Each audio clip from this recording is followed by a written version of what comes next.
ರಾಜ್ಯದಲ್ಲಿ ಮುಂಗಾರು ಬಿರುಸು ಪಡೆದುಕೊಂಡಿದೆ. ಪರಿಣಾಮ ಮೈಸೂರು ಜಿಲ್ಲೆಯ ಕಬಿನಿ ಜಲಾಶಯ ಭರ್ತಿಯಾಗಿದೆ.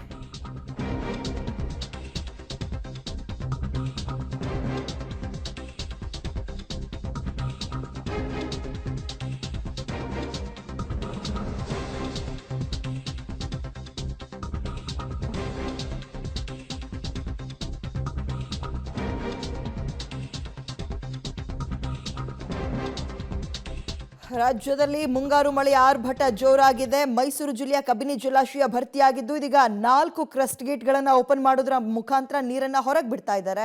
ಇವತ್ತು 25,000 ಕ್ಯೂಸೆಕ್ಸ್ ನೀರು ಬಿಡುಗಡೆ ಮಾಡ್ತಾ ಇದ್ದಾರೆ ಹೊರಕ್ಕೆ. ಕಬಿನಿ ಜಲಾಶಯಕ್ಕೆ 20,217 ಕ್ಯೂಸೆಕ್ಸ್ನ ಒಳ ಹರಿವು ಇದ್ರೆ 25,000 ಕ್ಯೂಸೆಕ್ಸ್ನ ಹೊರ ಹರಿವು ಅಂದ್ರೆ ನೀರನ್ನ ಹೊರಗಡೆ ಬಿಡ್ತಾ ಇದ್ದಾರೆ. ರಾಜ್ಯದಲ್ಲಿ ಮುಂಗಾರು ಬಿರುಸು ಪಡೆದುಕೊಂಡಿದೆ. ಎಲ್ಲ ಡ್ಯಾಮ್ಗಳು ಕೂಡ ಜಲಾಶಯಗಳೆಲ್ಲವೂ ಭರ್ತಿ ಆಗ್ತಾ ಇದೆ. ಮೈಸೂರಿನ HD ಕೋಟೆಯಲ್ಲಿರುವಂತಹ ಕಬಿನಿ ಜಲಾಶಯ ಭರ್ತಿಯಾಗಿದೆ. ಹೀಗಾಗಿ ಡ್ಯಾಮಿನ 4 ಕ್ರಸ್ಟ್ ಗೇಟ್ಗಳನ್ನು ಕೂಡ ಈಗ ಓಪನ್ ಮಾಡಿ ಆ ಮೂಲಕವಾಗಿ ನೀರನ್ನು ಹೊರಬಿಡಲಾಗ್ತಾ ಇದೆ. ಒಟ್ಟು ಇವತ್ತು 25,000 ಕ್ಯೂಸೆಕ್ಸ್ನಷ್ಟು ನೀರನ್ನು ಈ ಒಂದು 4 ಕ್ರಸ್ಟ್ ಗೇಟ್ಗಳ ಮೂಲಕವಾಗಿ ಹೊರಗಡೆ ಬಿಡಲಾಗ್ತಾ ಇದೆ. ಅದು ನಿನ್ನೆ 18,000 ಇತ್ತು, ಅದು ಇವತ್ತು 25,000 ಆಗಿದೆ. ಬಹುತೇಕ ನಾಳೆ ಅಷ್ಟೊತ್ತಿಗೆ ಈ ಒಂದು ಪ್ರಮಾಣವು ಕೂಡ ಹೆಚ್ಚಾಗುವಂಥ ಸಾಧ್ಯತೆಗಳಿದೆ. ಯಾಕಂದರೆ ಜಲಾಶಯದ ಭದ್ರತೆಯ ದೃಷ್ಟಿಯಿಂದ ಇನ್ನೂ ಒಂದು ಅರ್ಧ ಮುಕ್ಕಾಲು ಅಡಿ ಬಾಕಿ ಇರುವಂತೆಯೇ 4 ಕ್ರಸ್ಟ್ ಗೇಟ್ಗಳ ಮೂಲಕವಾಗಿ ಈ ಒಂದು ಪ್ರಮಾಣದ ನೀರನ್ನು ಹೊರಬಿಡ್ತಾ ಇರುವಂಥದ್ದು. ಜಲಾಶಯದ ಇನ್ಫ್ಲೋ ಕೂಡ ದಿನದಿನಕ್ಕೂ ಹೆಚ್ಚಾಗ್ತಲೇ ಇದೆ.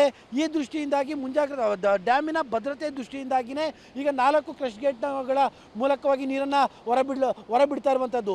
ಈ ನೀರನ್ನು ಹೊರಬಿಟ್ಟಿರುವಂತಹ ಪರಿಣಾಮವಾಗಿ ಈ ಒಂದು ಕಬಿನಿ ಜಲಾನಯನ ಪ್ರದೇಶದ ಹಲವು ಚಿಕ್ಕ ಪುಟ್ಟ ಸೇತುವೆಗಳು ಈಗಾಗಲೇ ಮುಳುಗಡೆ ಆಗಿದೆ. ಈ ನೀರನ್ನ ಹೊರಬಿಡುವಂಥ ಪ್ರಮಾಣ 50,000 ಕ್ಯೂಸೆಕ್ಸ್ ದಾಟಿದ್ರೆ ಇನ್ನೂ ಭಾಳಷ್ಟು ಸೇತುವೆಗಳು ಕೂಡ ಮುಳುಗಡೆ ಆಗುತ್ತೆ. ಭಾಳಷ್ಟು ಹಳ್ಳಿಗಳ ಸಂಪರ್ಕವೂ ಕೂಡ ಕಡಿತವಾಗುವಂತಹ ಸಾಧ್ಯತೆಗಳು ಕೂಡ ತುಂಬ ಹೆಚ್ಚಿದೆ.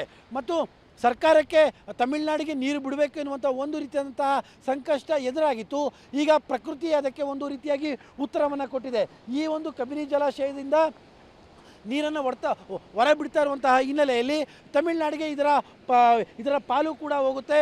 ಹೀಗಾಗಿ ಒಂದು ಕಡೆಯಲ್ಲಿ ಡ್ಯಾಮ್ ತುಂಬಿತು ಅನ್ನುವಂತಹ ಸಂತೋಷ, ಮತ್ತೊಂದು ಕಡೆಯಲ್ಲಿ ಸರ್ಕಾರಕ್ಕೆ ತಮಿಳುನಾಡಿಗೆ ನೀರು ಹರಿಸಬೇಕು ಎನ್ನುವಂಥ ಸಂಕಷ್ಟ ಎದುರಾಗಿತ್ತು.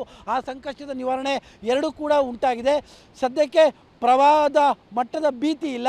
ಒಂದು ವೇಳೆ ನೀರಿನ ಇನ್ಫ್ಲೋ ಇನ್ನಷ್ಟು ಹೆಚ್ಚಾದರೆ ನಿಶ್ಚಿತವಾಗಲೂ ಕೂಡ ಔಟ್ಫ್ಲೋ ಕೂಡ ಹೆಚ್ಚಾಗುತ್ತೆ.